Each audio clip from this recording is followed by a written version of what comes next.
Welcome to Food for Thought. My name is Colleen Patrick-Goudreau from Compassionate Cooks. I founded Compassionate Cooks to empower people to make informed food choices and to debunk myths about vegetarianism and animal rights.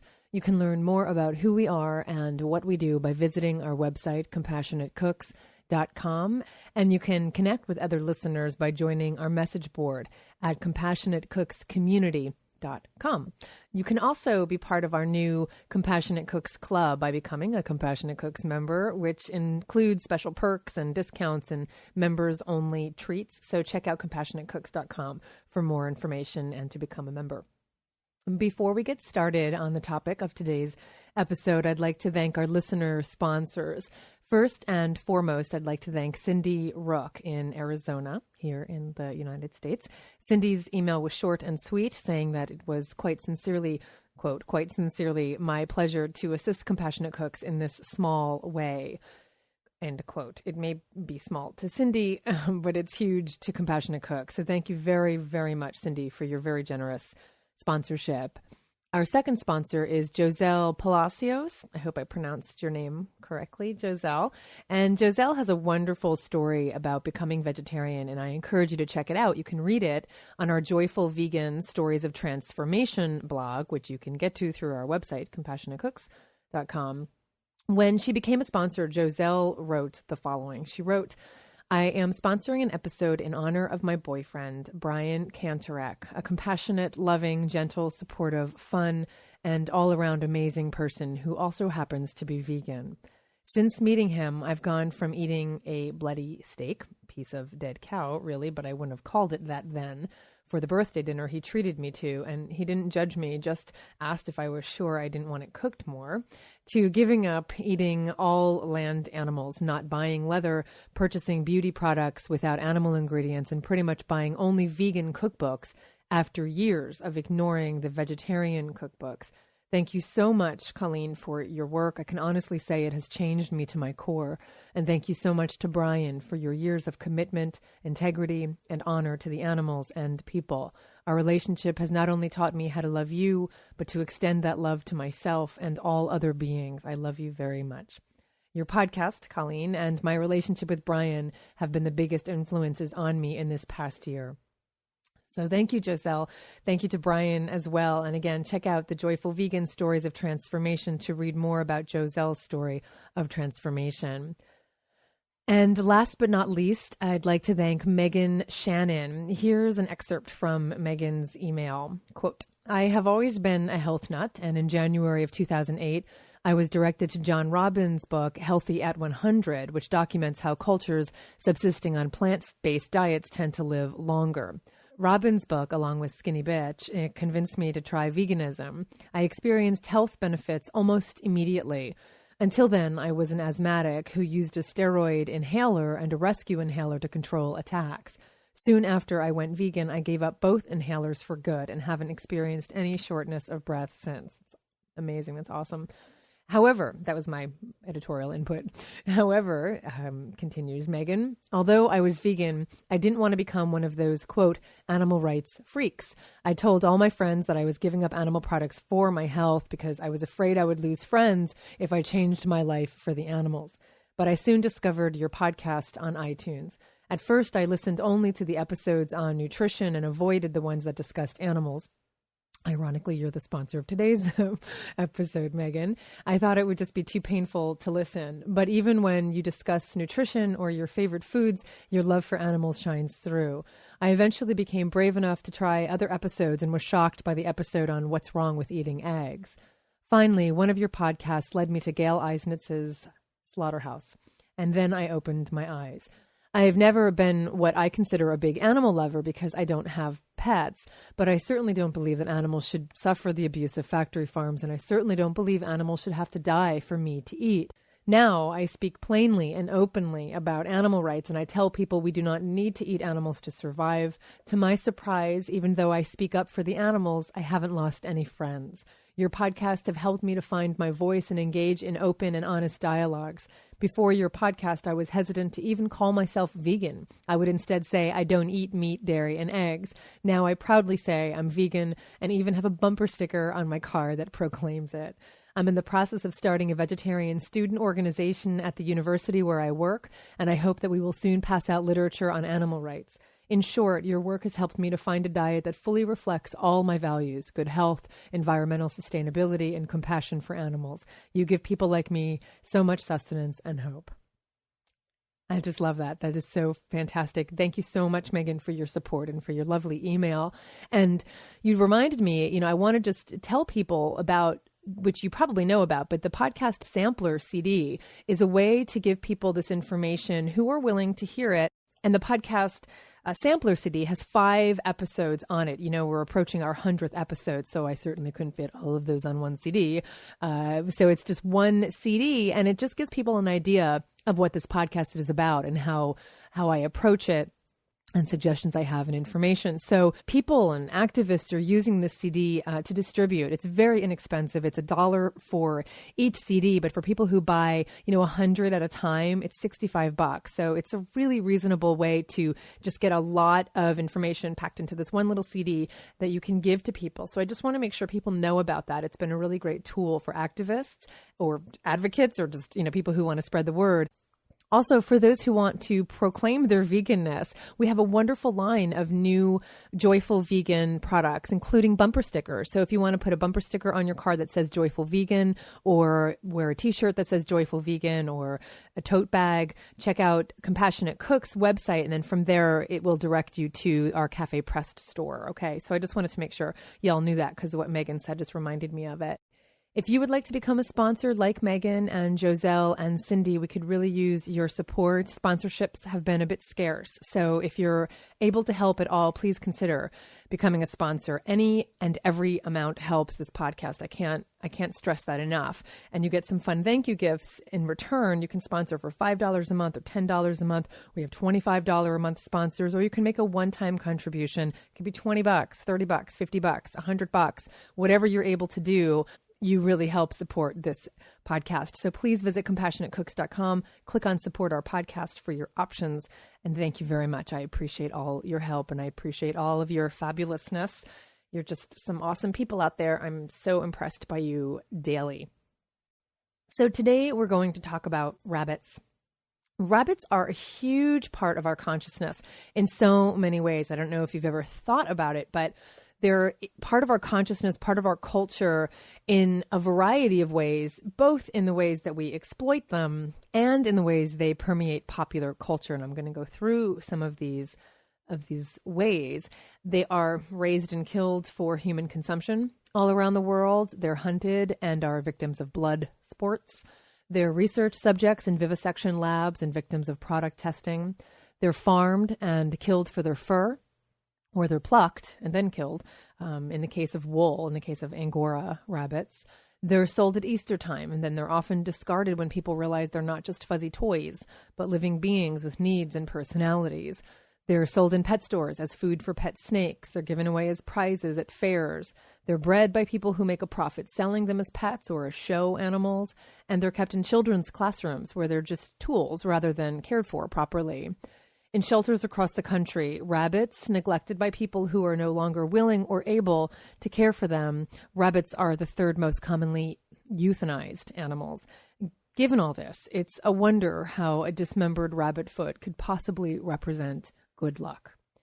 To emphasize and illustrate this split that we have between the animals who are part of our lives and our consciousness and the harm we cause animals, just consider all the rabbits we know and love, or at least are just familiar with in our daily lives, from the Energizer Bunny and the Cadbury Bunny, these kind of commercialized bunnies, to Bugs Bunny and the Easter Bunny, well, more commercialized bunnies, from the rabbits in the Beatrix Potter books and the rabbits in Watership Down, to the popular Brer Rabbit character in African-American folktales, and the rabbit in the didactic fable, The Tortoise and the Hare, or simply from our association with rabbits as a sign of fertility and innocence, or as one of the signs of, in fact, the happiest sign. The rabbit is the happiest sign of the Chinese zodiac. For anyone who has ever spent time with a rabbit or welcomed one into your home, you know already that they are incredible animals. They're smart and sassy and mischievous and funny and social. I'm lucky enough to have a relationship with a bunch of bunnies up at Farm Sanctuary. The bunny house at the farm is just one of my favorite places to hang out and watch these beautiful social creatures with each other. And they love to burrow, as you know, and so they love to feel kind of safe and tucked away. And so there's all sorts of little hideaways for the bunnies, which is why it's like the best place to kind of hang out. I would totally live there if I had the choice, because I was one of those kids who loved making forts when I was little, like snow forts or blanket forts. And I'm still like that. I feel really safe in small spaces as opposed to feeling claustrophobic. I feel really safe. So I think I could be a bunny. I've also been told that I'm uppity, and rabbits are definitely uppity. So I've definitely got rabbit in me. And the thing with rabbits is that it's kind of hard to look at them because they're kind of painfully cute. And I'm going to talk about this kind of cutifying of rabbits, and how it affects our perception of them and our treatment of them. But they really are they're just so cute. And you just want to kind of cuddle with them and snuggle with them and just touch them because they're just so lovely to look at. But they are forces to be reckoned with. They can have huge personalities. And they're also not low maintenance, which is, I think, a misconception, a misperception that leads to a lot of problems because people don't realize how much time and care they need and deserve. And so they often abandon them or neglect them, or they let them loose, assuming they could fend for themselves in the wild, which they cannot. They cannot fend for themselves in the wild if you just let them go outside. And unfortunately, it's not only the obvious dangers that threaten them, cars hitting them or dogs attacking them, but there are also humans who commit acts of violence against them. One such local incident that shocked and saddened people in the San Francisco Bay Area a few years ago in 2005.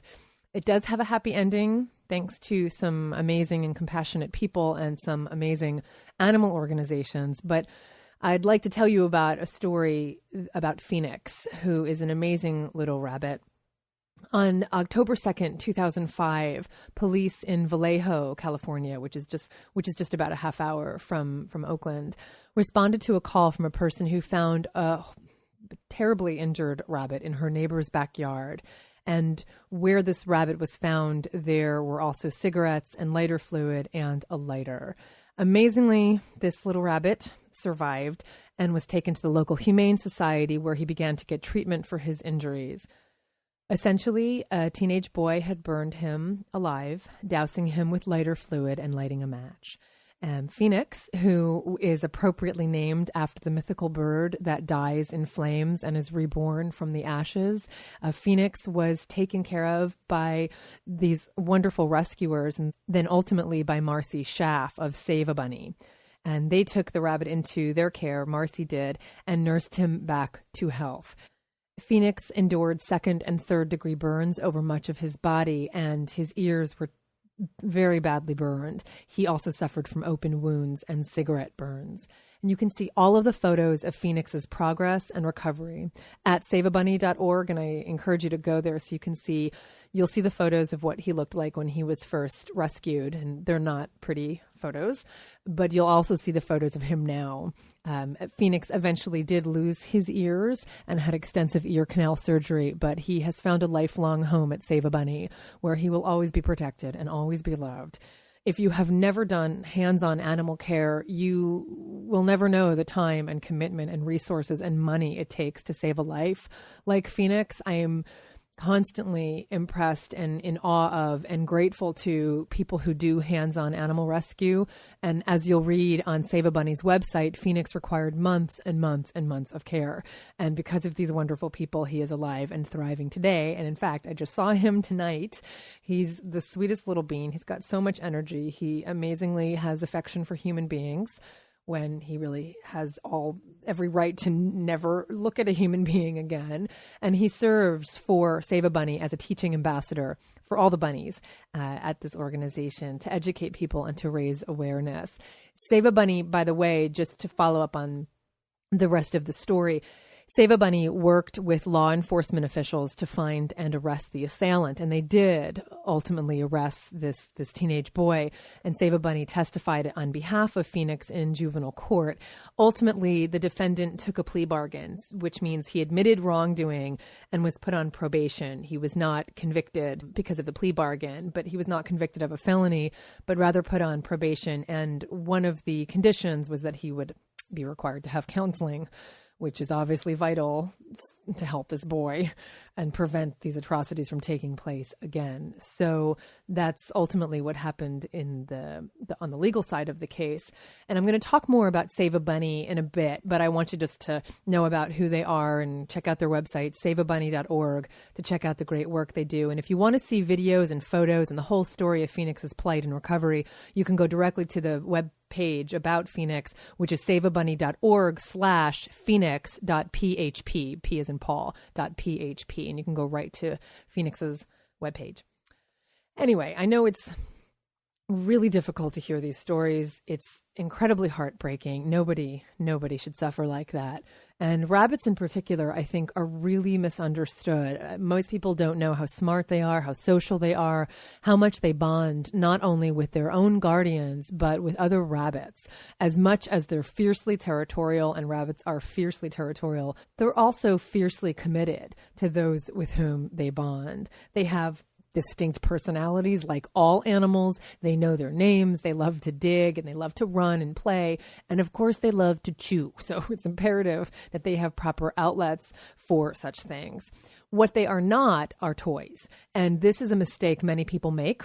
I don't know how you can make a mistake like that, but I think part of it is because they're so cute and fuzzy and furry. We tend to just kind of objectify them as being just that. And they certainly appear as toys, certainly to children. And so, especially around Easter time, parents often will cave in and get their children rabbits as a gift, especially in the springtime. I urge you to speak against this publicly. I urge you to speak on behalf of rabbits. It does not take very long to write to your local paper before Easter time as it's approaching, and encourage people to not buy rabbits as gifts for their children, no matter how much children beg to have a rabbit, unless you're adopting from a reputable organization like Save a Bunny, who will educate you on all the costs and time involved. You should not get a rabbit if it's a gift for a child. Rabbits have to have their nails trimmed monthly. They have to have their hair brushed weekly or daily. In the case of long-haired rabbits, they have to have their litter box changed daily. They need to be exercised, at least 3 or 4 hours a day in a rabbit-proof room, which means, removing poisonous plants and removing electrical outlets and wires. So it's so important to emphasize, just in general, frankly, that animals really should never be given as gifts ever, period. When an informed decision is made to make a rabbit as part of your family, he or she should be adopted through a shelter or a rescue organization, never bought at a pet store, and never given without the consent and knowledge of the person who will be caring for him or her. That is often how animals wind up in shelters, because they came to someone, just without having given much thought to this being living with you. So write to your paper, put flyers around, educate your friends and family and neighbors, leaflet outside a local pet store that sells rabbits, talk to your local pet store and ask them to stop selling live rabbits.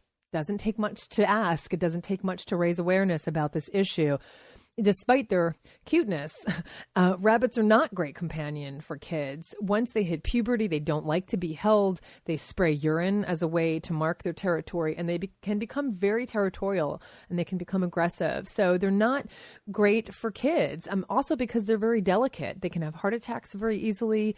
The rabbit house is the one place on the farm at Farm Sanctuary that we don't take people in during tours, because they're just sensitive little critters, and children have a hard time containing their enthusiasm, and they aren't typically known to be quiet and gentle little people around rabbits. And frankly, I can hardly contain myself when I'm around rabbits. So, it's hard for a child to contain themselves when they're around them. So So children want to touch them and hug them and pick them up, and rabbits don't love being picked up. Some do, but most don't.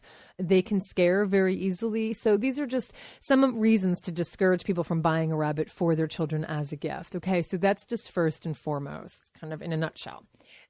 I want to talk about some other issues regarding rabbits and our perception of them. Now, rabbits appear as characters in many films and many TV shows and commercials and stories, and I would argue that the Disneyfying of these characters has helped to create a perception of animals in our culture that leads to our trivializing them and belittling them and making them out to be so cute that they become objects. You know, we objectify them. And so they become just images to us rather than living, feeling beings. And I think that this objectifying of non-human animals can lead to all sorts of problems and certainly abuse of animals. It also leads to an anthropomorphizing of animals that gives the wrong impression of animals, expecting them to be like us and then judging them when they're not. For instance, calling animals mean or violent when they're just being territorial or protective or hunting to survive. So that's one of the ways in which we can objectify them and anthropomorphize them. And then anthropomorphized rabbits, such as those that talk like humans, are certainly in a number of films and books, the ones that I named above, as well as, you know, the White Rabbit and the March Hare in Alice's Adventures in Wonderland by Lewis Carroll, in the Peter Rabbit stories by Beatrix Potter, in the Velveteen Rabbit. Actually, the Velveteen Rabbit doesn't talk. But the Rabbit in Winnie the Pooh by A.A. Milne, you know, certainly these are just some of the more familiar rabbits in our culture. You know, one rabbit character that many of us grew up with is Thumper, the ridiculously adorable character in Disney's version of Bambi. Now, most of us who have seen Bambi, the film, saw it when we were young and impressionable, and we were very sad. It's a very sad movie when Bambi loses his mother. But really, much of the original story was left out, of course, you know, to make this Disney film. In the original story called Bambi, A Life in the Woods by Felix Salten, which was published in 1928. The main characters are all animals, and they do indeed talk to one another. What's so fantastic about this book that you can obviously pick up on in the film is that it's fiercely anti-hunting. It's just a fiercely anti-hunting message, and it's just fantastic. And it also emphasizes the relationship between Bambi and his father far more than between Bambi and his mother. So it's a lovely children's story, albeit sad, but it's life. The animals are all living in the woods and just constantly hunted by humans. So in the book, there's a rabbit character who's referred to as Friend Hare. And he, like all of the animals in the woods, are threatened. And at one point, he's caught in a snare, and it's Bambi's father who releases him. Now, that kind of frames our larger discussion about hunting. And hunting in general is on the decline as a quote-unquote sport, but still about 25 million rabbits are killed every year by so-called sports hunters in the United States. Hunted rabbits are typically killed with snares, such as that which I mentioned in Bambi, but they're also killed with guns that use there are people who bring dogs like hounds and beagles on these rabbit hunts. And of course, in popular culture, we have one of the most famous hunters who's a bit dense, Elmer Fudd, who's consistently outsmarted by the wily Bugs Bunny, who is probably the most recognized rabbit in the world. Now, an issue related to hunting is one that's pretty big in Australia. There's a huge rabbit overpopulation problem that is dealt with using lethal methods of control. Rabbits are an invasive species in Australia, and I can assure you they did not swim there themselves. They were first brought over to Australia to be hunted in 1859. Thomas Austin was an avid hunter in England. He loved shooting rabbits in particular. And so when he arrived in Australia, which at the time had no native rabbit population, he brought with him 24 gray rabbits, 5 hares, and he also brought 72 partridges and some sparrows so that he could continue his hobby and shoot them. Amazingly, there's a quote by him in which he allegedly said, quote, "The introduction of a few rabbits could do little harm and provide a nice touch of home in addition to a spot of hunting." However, he was very wrong, very, very wrong. By 1894, rabbits had spread across the entire Australian mainland. In fact, you may have heard of the rabbit-proof fence. It was constructed between 1901 and 1907 as a way to keep rabbits out of agriculture crops. It's actually 3 fences, not just one, and it stretches 2,000 miles, over 2,000 miles. However, the importance of this fence has diminished since they started using a virus called myxomatosis to control populations. But that's a whole other story.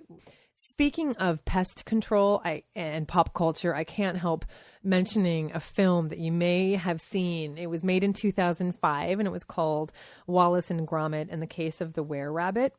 If you're not familiar with Wallace and Gromit, I suggest you become familiar with them. They're claymation animated characters, essentially, and they were created in the 80s as the main characters of a few different short films made in the United Kingdom. They became very popular because they're very endearing, and the creators eventually made a couple full-length feature films starring these two, and including the one that came out in 2005, starring Wallace, who's a man, and his dog, Gromit. And so this one is called Wallace and Gromit in the Case of the Were-Rabbit. And it's really awesome because in the film, Wallace and Gromit run a, quote, vegetable security and humane pest control business. And it's called Anti-Pesto. Get it? Anti-Pesto. And they're hired to protect crops that are being damaged by rabbits. So being committed to humane pest control, what they do is capture the rabbits and they bring them home. And they live in their kind of garden, in this little, they live at their house. But what happens is they run out of space because the rabbits just continue. They just keep getting a lot of rabbits and they run out of space for the captured bunnies. So they invent a machine. Of course, this is probably what you would do. They invent a machine that essentially brainwashes the rabbits so they can be set free, but not eat all the crops. Anyway, so zaniness ensues. And in the end, the rabbits are allowed to live out their lives in a wildlife refuge. So check it out. It's flippin' adorable. And there's also this kind of vegetarian aspect to it in that Wallace is overweight and needs to lose some pounds. So he eats tons of vegetables in order to do so, and Gromit helps him out in that capacity. So it's very sweet. So I encourage you to check it out, Wallace and Gromit. In addition to being hunted, rabbits are also kept and killed, as you know, for their pelts, for their fur. It's a huge industry, particularly in Europe. The main producing countries include France, Spain, Italy, Denmark, and Portugal. In France alone, 70 million rabbits are killed every year for their fur. And that means 70 million rabbits are bred. They're bred to be killed for their fur. And contrary to the claims of the industry, fur is not a byproduct of the rabbit meat industry. In fact, the United Nations clearly reports that no fur is retrieved from meat slaughterhouses. The fur is used for fertilizer or it's just discarded. Now, rabbits raised for their fur, in terms of breed-specific rabbits in the industry, they use the New Zealand white, the California white, and the Rex rabbits, or those you may have heard of, and they're bred mostly for their fur. They are kept in factory conditions. They're confined in small cages less than 3 feet square that are meant to hold 6 to 8 rabbits at a time, but where usually 12 are crammed in together. The bare wire mesh cages in which they're kept hurt their paws. The bottoms are just wire mesh. And of course, veterinary care is poor. The buildings in which the cages are kept may be cleaned only a few times a year after several generations have lived and died there. And the rabbits, of course, are unable to engage in any kind of normal social behavior or exercise, and stress and other psychological and physical damage occurs frequently. Their natural lifespan is 10 to 13 years, but at 6 or 7 months, they're killed. Because in the fur industry, the most valuable aspect of the animal, which is seen only as a commodity, is their fur. They're stunned by electrocution, because you don't want to make the fur bloody. They're stunned by electrocution or by a blow to the head, by often smashing them against a wall. Then their throats are cut, they're decapitated, and they're hung out to bleed. Incisions are then made in the skin and the fur is ripped off. And this is done in full view of the still living rabbits who are awaiting their own slaughter. In fact, no federal humane slaughter law protects animals on fur factory farms. What's more is that rabbits are considered multi-use animals and thus classified as poultry. They're not classified as livestock, quote unquote, which means they aren't covered by the Federal Humane Slaughter Act. And though it's poorly enforced, the Humane Slaughter Act, at least all animals should be covered under this law, but all birds, all, chickens, turkeys, geese, ducks, and rabbits who are classified as poultry are excluded from this act. The Humane Slaughter Act requires that an animal be stunned unconscious before being slaughtered.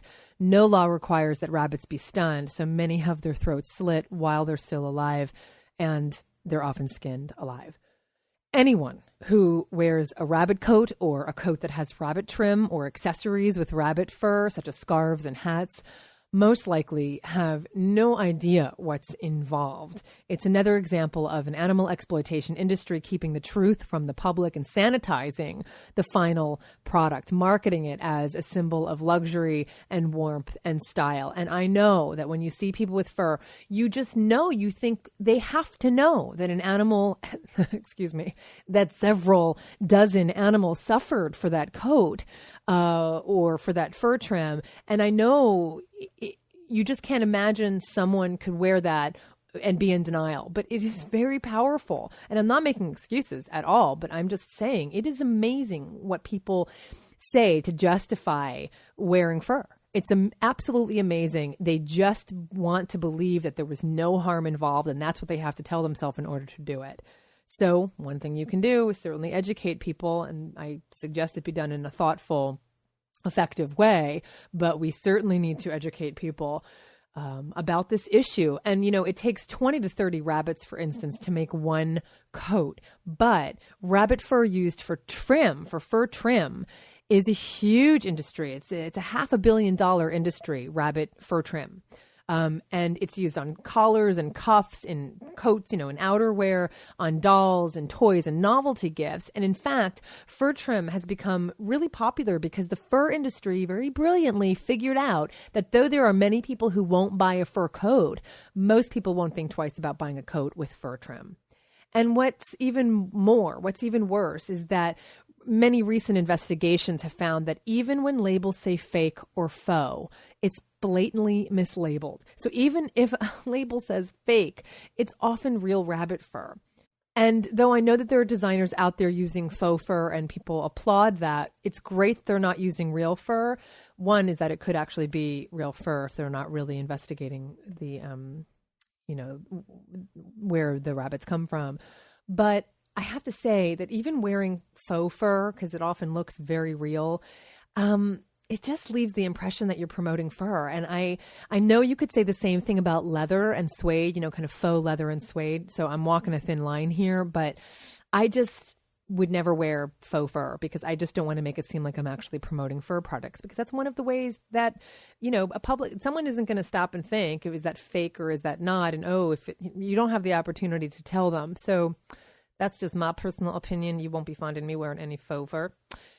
One particularly popular fur is that which comes from Angora rabbits, though it's often referred to as wool, right? So I think a lot of people haven't even figured it out that Angora wool is actually from rabbits, and the value is 50 times that of sheep wool. Angora rabbits can live to be 13 years old, but their lives in the wool and fur trade commonly end after only 6 to 9 months. They could live to 13 years, but they're often killed after 6 or 9 months. Just to give you perspective, rabbits raised for meat, which we will get into, are slaughtered before they're 3 months old. Angora fur is produced in Europe, in Chile, in China, and the United States, and is harvested about 4 times a year by the time the animal is used up and killed. What I mean by that is that fur from Angora rabbits is harvested by plucking or shearing the rabbits. And we'll talk more about plucking animals, live animals, when I talk about goose down and feathers.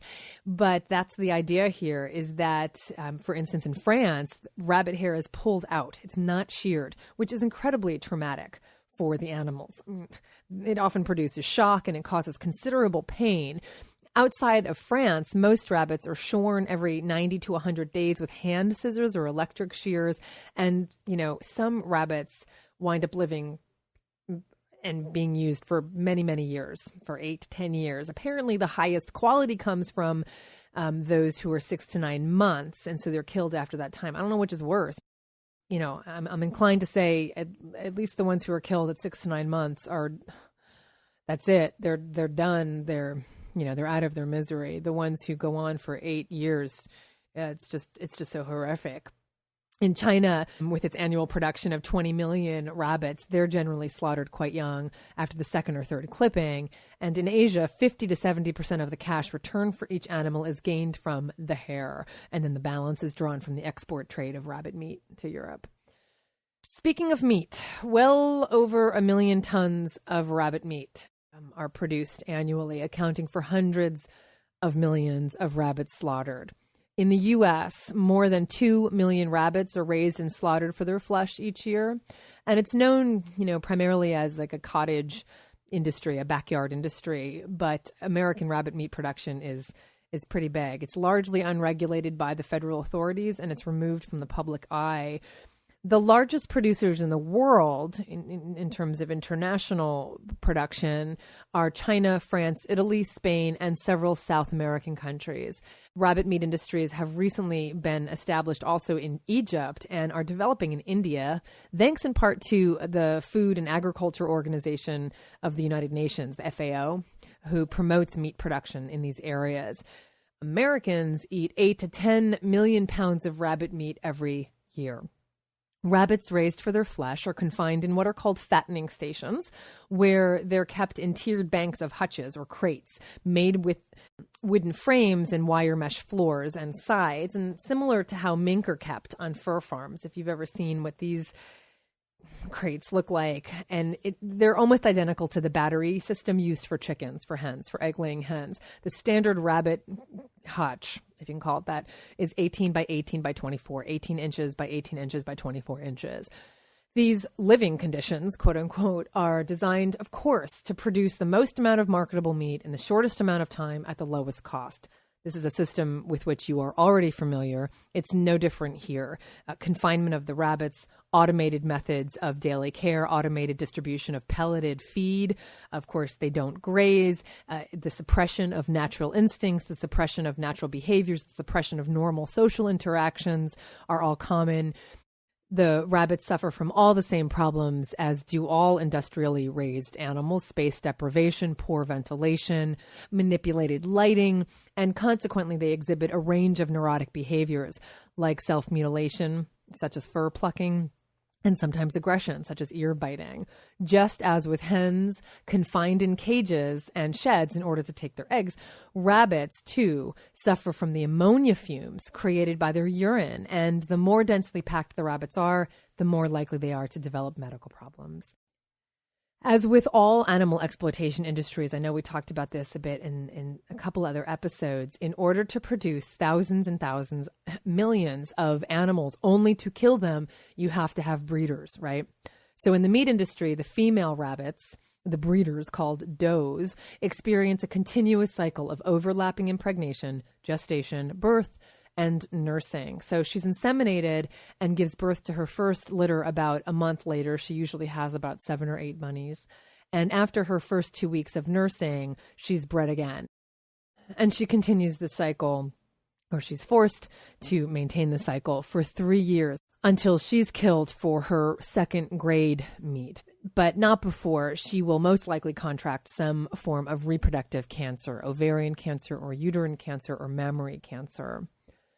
So those are the breeding rabbits. Rabbits raised and killed specifically for their meat are killed just before they're sexually mature, when they reach the market weight, quote unquote, of 4 or 5 pounds. That's 2 kilograms.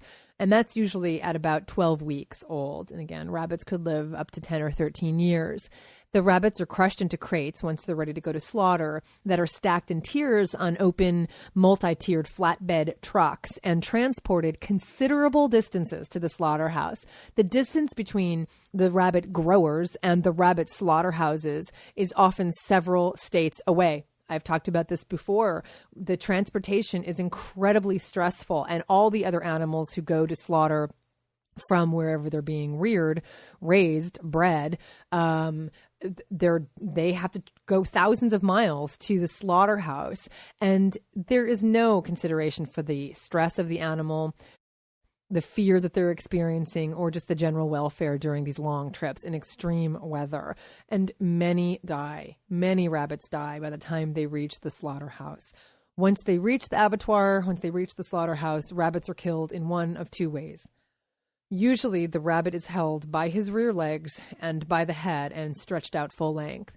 With a hard, sharp pull, the head is bent back and the neck is dislocated. This is often difficult to do with the larger meat rabbits. So alternatively, the rabbit is hit hard with a blunt instrument, such as an iron pipe, behind his ears. He's then unconscious and hung by a hind leg. His head is cut away and he's completely bled. Next, his front legs are chopped off and he's skinned and eviscerated, leaving only the liver, kidney, and heart with the carcass. Finally, the rear feet are cut off, and the optimal slaughter rate for rabbits is 100 per hour. So these are the facts, folks. These are the facts. These are the facts. If we're going to eat animals, we have to know that they are killed and, skinned or eviscerated. I mean, this is what goes on. These are the facts. Unfortunately, it doesn't end there. There's another way that we use and abuse rabbits in our culture, and that is in the laboratory under the guise of science. Now, we covered the testing of personal care and household products on rabbits in the Compassionate Bathroom episode. So I recommend that you visit that particular topic. Check out that episode, the Compassionate Bathroom, for a better understanding of what we do to rabbits for personal care and household product testing. But it goes on beyond that because it's relatively inexpensive to obtain and breed rabbits, and because they're relatively small and docile, they make desirable test subjects in laboratories for science and medical research. Let me say that another way. Rabbits are the most commonly used animal for experiments, not because of any scientific consideration. Not because of any scientific consideration, but because they're small and usually docile, easily restrained, cheap to maintain, and they breed prodigiously. These are the factors, not medical or scientific reasoning, that are behind why rabbits are the most commonly used species covered by the Animal Welfare Act. This is from the latest USDA statistics from 2004. Remember, millions of rats and millions of mice are used for research, for experiments, but they're not covered under the Animal Welfare Act. So of those animals covered under the Animal Welfare Act, rabbits are the most commonly used animals. So, laboratories don't have to keep track of the numbers of rats and mice. That's why the number is very vague, but it's in the millions. But we do have records for those laboratories that have to report, because they have to report to the USDA on the animals covered under the Animal Welfare Act. So in 2004, 260,000 rabbits were used in experiments, and 43% of those individuals were subjected to tests that caused pain, distress, or both, and most of the time without any drug relief. So just to give you a context in which to understand these numbers, in 2005, 1,177,566 animals, including dogs, cats, rabbits, sheep, and primates, were used in lab experiments.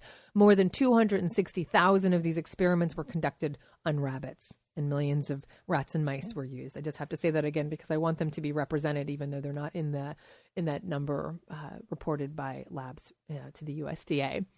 In addition to the infamous Draize test, which we talked about in the Compassionate Bathroom episode, rabbits are also used in experiments related to research on the cardiovascular system, on skin disorders, physical trauma, immune system experiments, vaccines, reproductive issues, and other kinds of experiments. They're subjected to stress tests and infected with sexually transmitted diseases.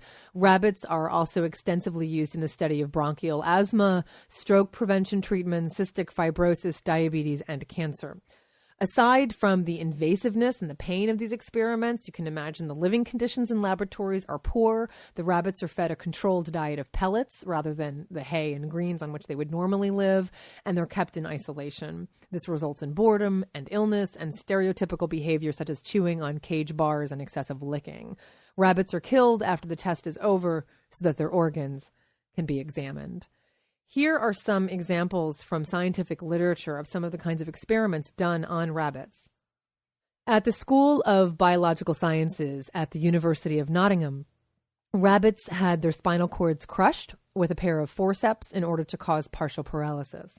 Mechanical and chemical stimuli were then applied to the toes of their hind legs to determine the effects on spinal reflex. When we talk about animal experimentation, I don't think people really think it through. So when we think about animals used, for instance, in spinal cord experiments, we aren't using animals that have had a spinal cord injury and then we try and fix them. First, we have to cause the spinal cord injury. When animals are used for cancer, diabetes, even in AIDS research, we have to give them these diseases in the first place. It's often marketed as such a philanthropic industry, animal experimentation, but we aren't using animals that are already sick and we try to heal them. We actually make them sick and then we test these remedies.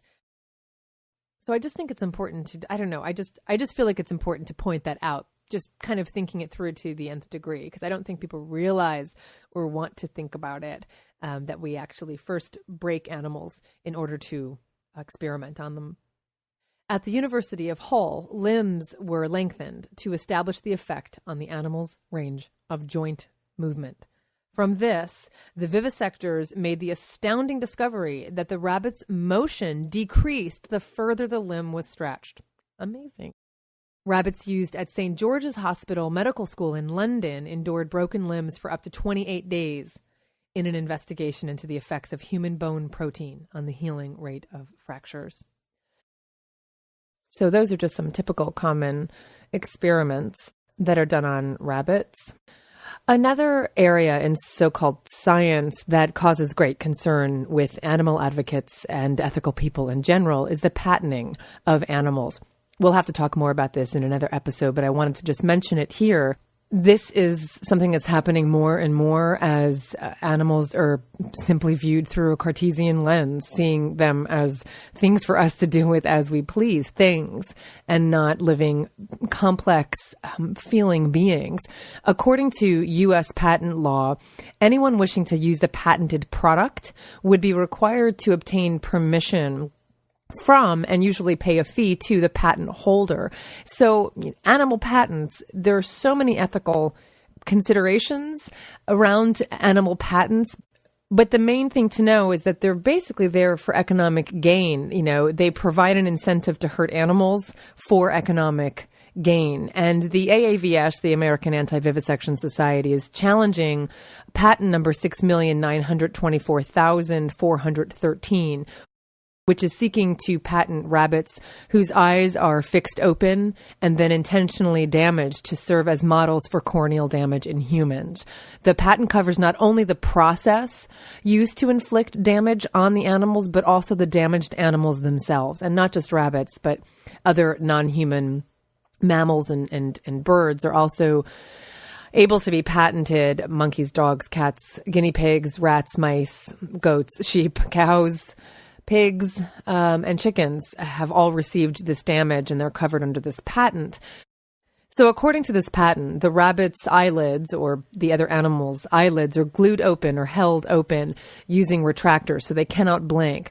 And then substances such as powdered sugar or salt are placed on the cornea for 20 to 60 minutes until the corneal surface layer is damaged. These rabbits can then be used by drug researchers to test the effectiveness of medications for treating corneal epithelial damages such as dry eye in humans, which is apparently caused by the growing use of computer displays and for which over-the-counter treatments already exist. I don't know that people really understand that creating patents is really a means for a pharmaceutical company to increase their profits and satisfy their shareholders. And in fact, it's estimated in this case that the market for dry eye treatment will grow from approximately $80 to $100 million in 2004 to $350 to $700 million within 3 to 5 years. So The American Anti-Vivisection Society is challenging animal patents in general and the bunny patent in particular. So please visit aavs.org to find out more about this. I know it's so hard to hear these things, and I commend all of you for sticking around, if you have stuck around, to listen to this and to learn the truth.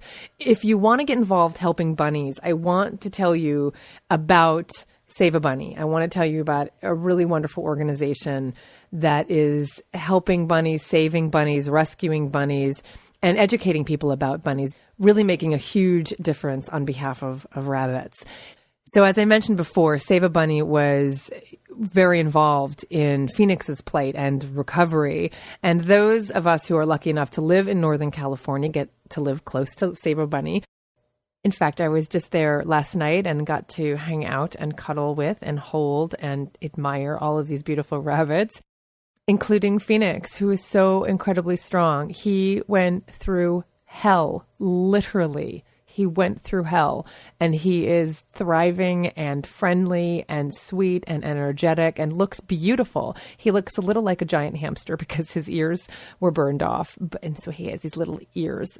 But he is absolutely gorgeous. You would never know looking at his body, his fur, that he endured what he did. And check out our message board, Compassionate Cooks Community, to see pictures of Phoenix and some other rabbits that we were visiting with last night. If you are close enough, I encourage you to visit, volunteer, get involved. They serve people and animals in the community through education and adoption and outreach and rescue. And they're committed to programs that promote the humane and responsible treatment of animals in order to reduce the number of unwanted and homeless animals and to contribute to a more tolerant and compassionate society. They organize education and adoption outreach events. They train local shelter staff. They provide community in-service programs. And they even provide pet-assisted therapy with at-risk youth and senior citizens. Save a Bunny rescues and rehabilitates several hundred rabbits a year all over the Northern California area. They even go up as far as the Oregon border, and they're just amazing. So check them out. If you're interested in adopting a rabbit, please look into Save a Bunny. I cannot say enough about them, and I cannot say enough about Marcy and Rob, who run this organization. If you already have a rabbit or are thinking of getting one and you're not in the San Francisco Bay Area to adopt one from Save a Bunny, they have tons of information on their website. So please use it as a resource as well. There is a section called Bunny Care Basics, recommended diet, housing, litter box training, recommended toys, everything you need to know about providing a safe and loving home to rabbits. And if you have friends who have rabbits, you can also direct them to Save a Bunny. More importantly, I really encourage you to support Save a Bunny. They're 100% volunteer run. Every dollar goes to helping rabbits that come to them in so many different ways, whether they're rescued from a neglect or abuse case, whether they're rescued because they were going to be snake food, but they're now safe at Save a Bunny, whether they were dumped at a shelter and were going to be euthanized. There's so many different ways that rabbits come to them, and they run an amazing organization. So check out saveabunny.org, and there are different ways to donate. There are different levels you can donate. You can also go to their Etsy site where you can buy artwork or jewelry that supports Save a Bunny. So check out the different levels of sponsorship and tell them Compassionate Cooks sent you. So that's it. There's still more to say. We're not done. We're going to have to revisit all of these episodes on the individual species because there's more to say about rabbits. We'll probably cover more when we do more on vivisection, animal research. So thank you again for sticking around. And I thank all of you for being voices for animals, for living your truth and speaking up for those who cannot speak for themselves. May your daily choices reflect your deepest values, and may you find much peace and joy living a compassionate life. This is Colleen with Compassionate Cooks. Thanks for listening.